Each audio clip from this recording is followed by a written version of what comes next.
जय जय श्री राधे, जय जय श्री कृष्णा। मित्रों, मैं महेश पाठक श्रीधाम वृंदावन से। हमारा ज्योतिष का चैनल यूट्यूब पे अच्छा परफॉर्मेंस कर रहा है। चैनल का नाम है ज्योतिष सेवा वृंदावन।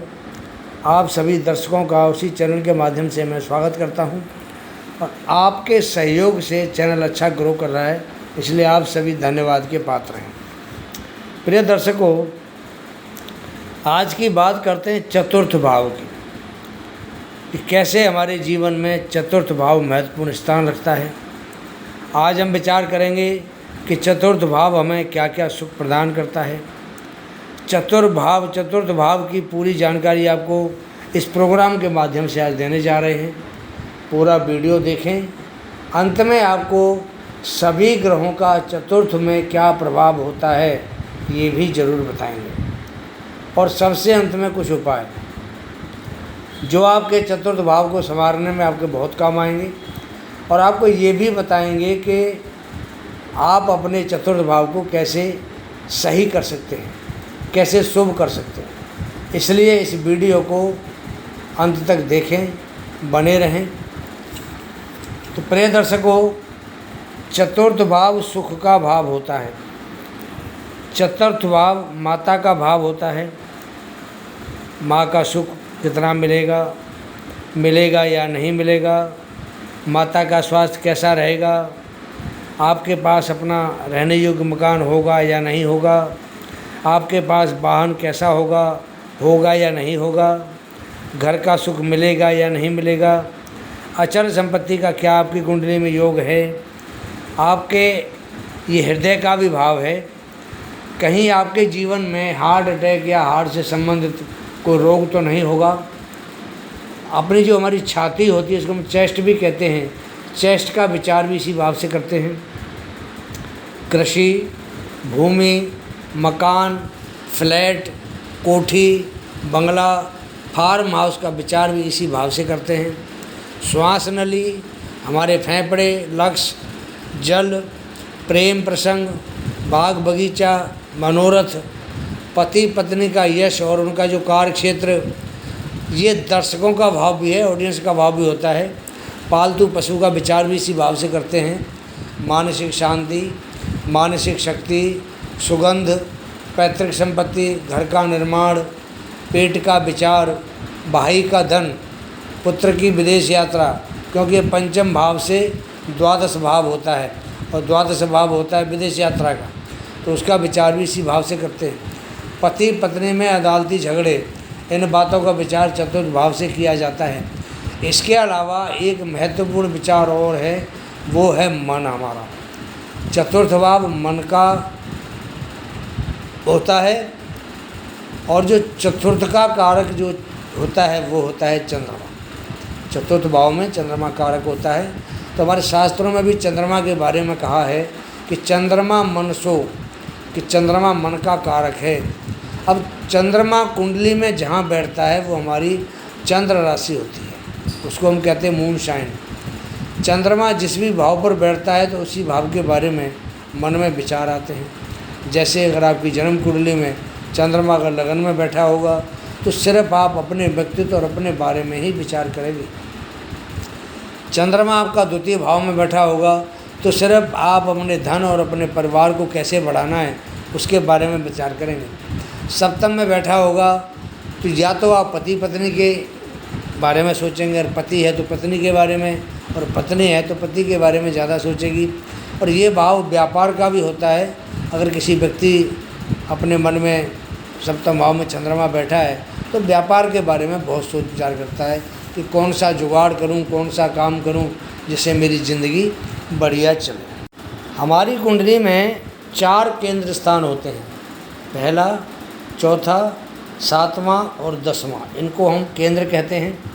नवम भाव और पंचम भाव, और साथ में लगन भाव, ये दोनों तीनों भाव त्रिकोण कहलाते हैं।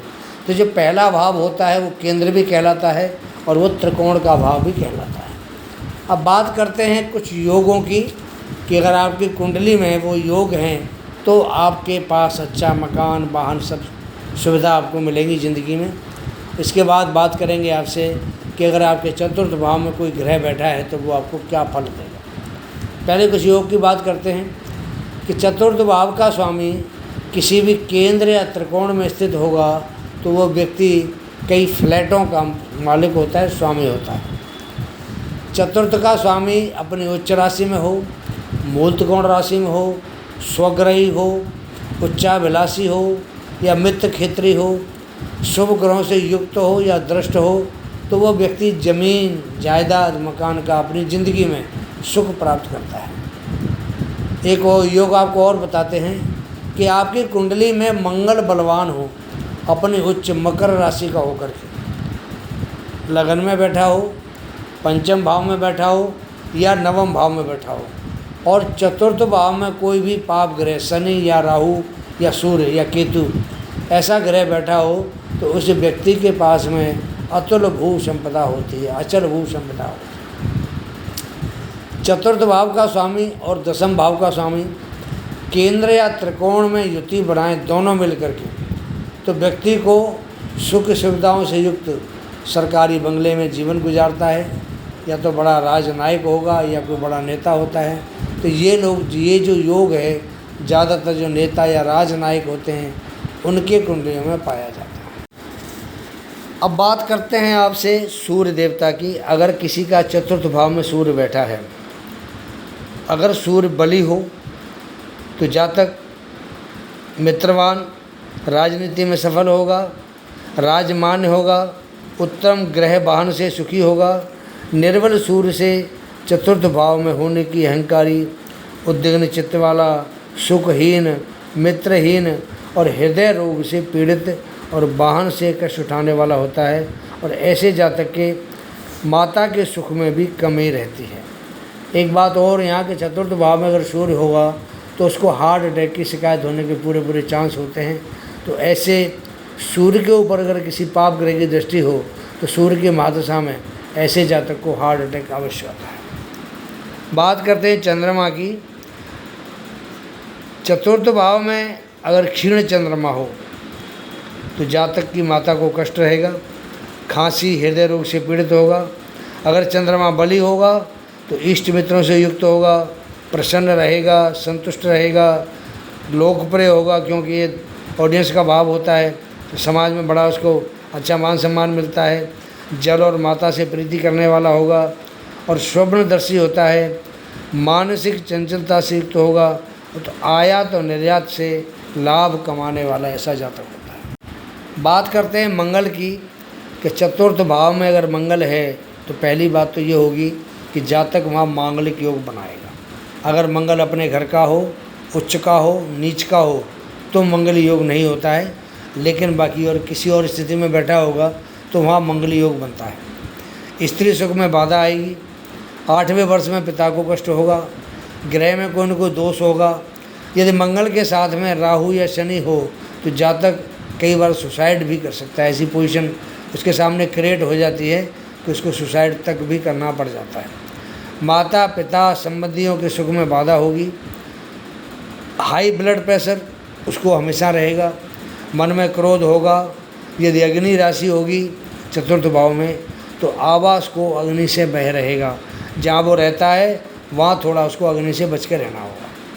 यदि बलवान मंगल चतुर्थ भाव में मेष राशि का हो, वृश्चिक राशि का हो, मकर राशि का हो तो ये जातक को रोचक योग के बराबर महापुरुष योग बनता है।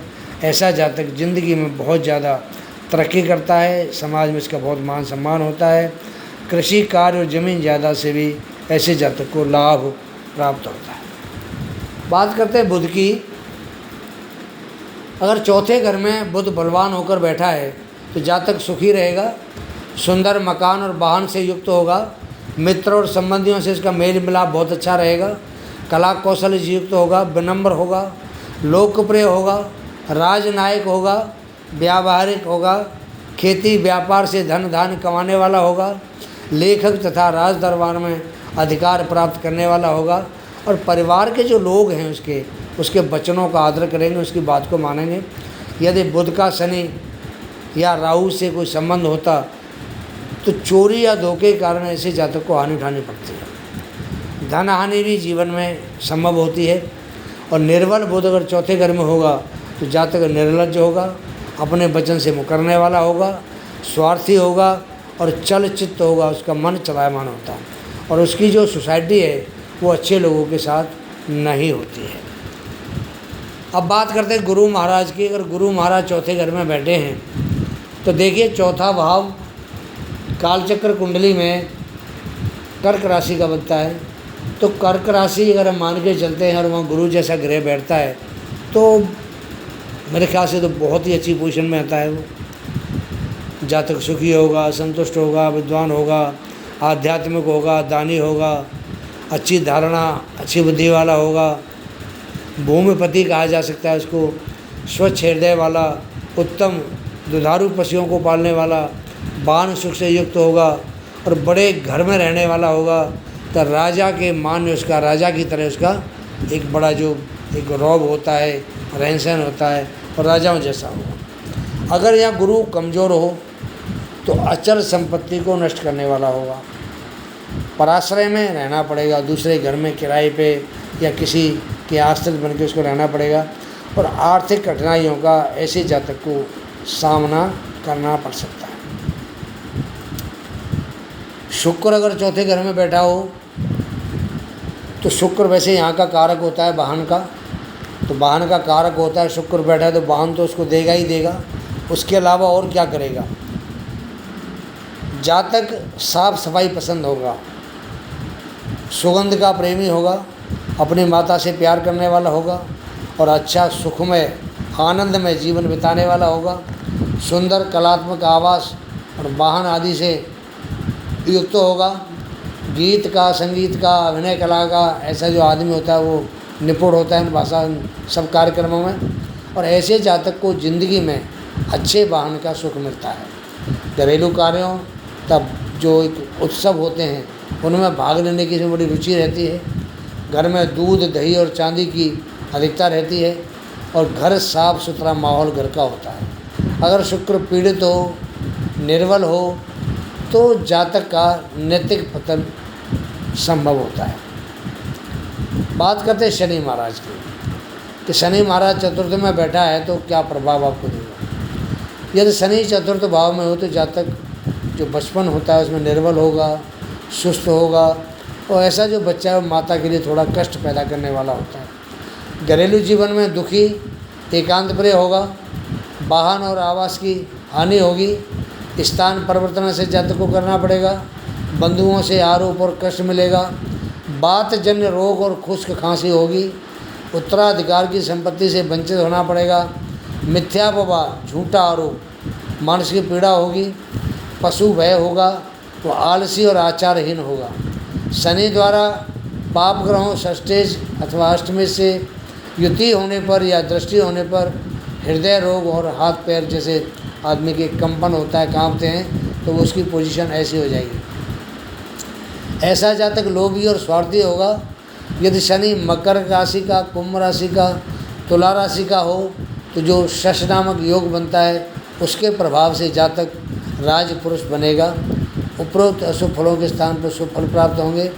बलवान शनि के प्रभाव से सामाजिक संस्थाओं से जुड़ा हुआ राजनेता, अधिकारी, अचल संपत्ति एवं वाहनों से युक्त तथा परोपकारी जातक होता है। ये शनि महाराज का फल है।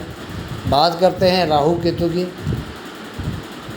राहु या केतु चतुर्थ भाव में किसी के होते हैं तो जातक की माता अस्वस्थ रहती है। ऐसा मनुष्य मानसिक चिंता और भ्रम से पीड़ित होता है, दुखी, भाइयों से रहित होता है, भाइयों का उसको प्यार नहीं मिलता, चुगलखोर होता है, कुसंगी होता है, उसकी जो संगत अच्छी नहीं होती, पापी होगा, उद्दंड होगा और आलसी होगा और अपने लोगों से झगड़ा करने वाला होगा, प्रवासी, हृदय रोगी होगा। शुभ युक्त या शुभ दृष्ट राहु केतु द्वारा जातक राजनीति का ज्ञाता, सुखी एवं पुराने मकान में निवास करने वाला होता है। अगर यहाँ पर चतुर्थ भाव में राहु के साथ चंद्रमा बैठता है तो जो ऐसा जातक होता है वो थोड़ा डरपोक किस्म का होता है।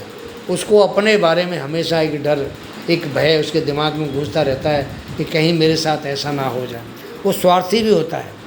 तो ऐसा जातक अपने स्वार्थ के लिए अपने पिता से, अपने भाइयों से अपने परिवार वालों से सबसे बैर बांध लेता है, और किसी का भी उसको अगर कोई समस्या उसके सामने आती है, कोई दिक्कत खड़ी होती है, तो उसको सहयोग नहीं मिल पाता है। तो ऐसे जातक थोड़े से दम्भी भी होते हैं, उनको अपने ऊपर बहुत घमंड भी होता है, लेकिन सत्य बात यही है कि राहु चंद्र की युति चतुर्थ भाव में माता के सुख से वंचित करती है, आदमी को डरपोक बनाती है, और ऐसा जो जातक हमेशा भ्रमित रहता है, उसको किसी की भी बात पसंद नहीं आती, किसी की भी बात उसको सुहाती नहीं है।